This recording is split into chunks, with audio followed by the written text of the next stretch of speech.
Friends, हमारे पास ये एक क्वेश्चन है जिसमें हमें दे रखा है कि एक लिफ्ट है जिसको एक मैन ने एक स्ट्रिंग के थ्रू कुछ इस तरह से होल्ड कर रखा है कि ये जो स्ट्रिंग है ये एक पुली से होते हुए लिफ्ट से अटैच है।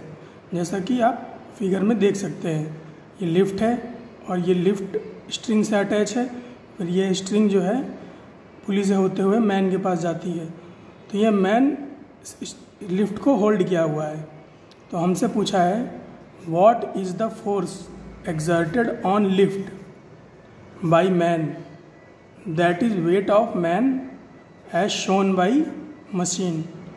कहने का मतलब फ्रेंड्स ये है, जब ये मैन इस लिफ्ट को नीचे की तरफ नीचे की इस स्ट्रिंग को नीचे की तरफ पुल करेगा, तब ये मैन जो है इस लिफ्ट पे कुछ फोर्स लगाएगा। उसी फोर्स का मैग्नीट्यूड हमसे पूछा है। आइए देखते हैं इसको कैसे किया जाए। तो फ्रेंड्स, जैसा कि मैं कह रहा था, जब ये मैन नीचे इस स्ट्रिंग को नीचे की तरफ पुल करेगा तो एक टेंशन फोर्स जनरेट होगा स्ट्रिंग में।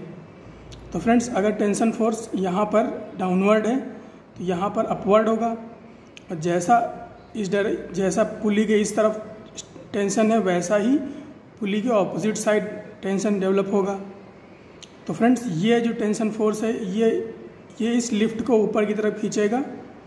और फ्रेंड्स, ये जो मैन जो है ये टेंशन टी जो नीचे की तरफ लगा रहा है स्ट्रिंग पे, उसकी वजह से ये जो स्ट्रिंग है वो भी इस मैन के ऊपर टेंशन टी फोर्स लगाएगी ऊपर की तरफ।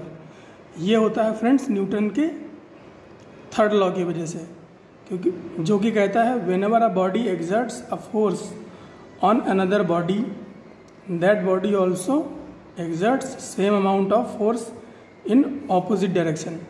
तो फ्रेंड्स, ये वाला जो फोर्स आप देख रहे हैं ये इस वजह से लग रहा है। तो अब अगर मैन का फ्री बॉडी डायग्राम बनाए तो मैन के ऊपर कौन कौन से फोर्स एक्ट कर रहे होंगे। एक तो फ्रेंड्स, ये जब लिफ्ट में खड़ा होगा तो इसके ऊपर एक नॉर्मल रिएक्शन लगेगी ऊपर की तरफ, उसको लिख लिया मैंने। दूसरा फ्रेंड्स, जो टेंशन ये स्ट्रिंग जो इसके ऊपर टेंशन लगा रही है फोर्स ऊपर की तरफ, वो हो गया टी।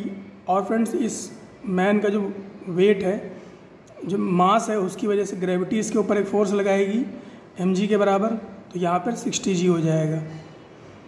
तो फ्रेंड्स, अगर हम फोर्स बैलेंस कराएं, क्योंकि ये मैन ऊपर नीचे नहीं जा रहा है, तो क्या होगा t + n इक्वल टू ऊपर वाला फोर्स इक्वल टू नीचे वाला force, t + n equal to 60g।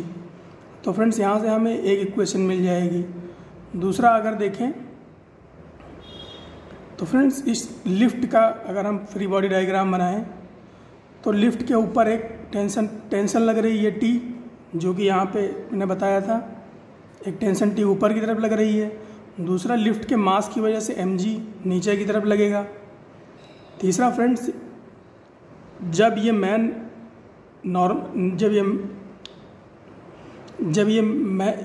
Man नीचे की तरफ नॉर्मल रिएक्शन लगाएगा, जब मैन के ऊपर लिफ्ट नॉर्मल रिएक्शन लगाएगी तो मैन भी नीचे की तरफ एक नॉर्मल रिएक्शन लगाएगा। तो ये नॉर्मल रिएक्शन हो गई मैन की वजह से। तो फ्रेंड्स, यहाँ पर भी हमें एक इक्वेशन मिल जाएगी। वो क्या होगी, t = n + 30g, upward force equal to downward force. अब फ्रेंड्स, अगर दोनों इक्वेशन को सॉल्व किया जाए तो क्या करेंगे, ये जो t की वैल्यू है ये इसको उठा के 1 में रख देते हैं।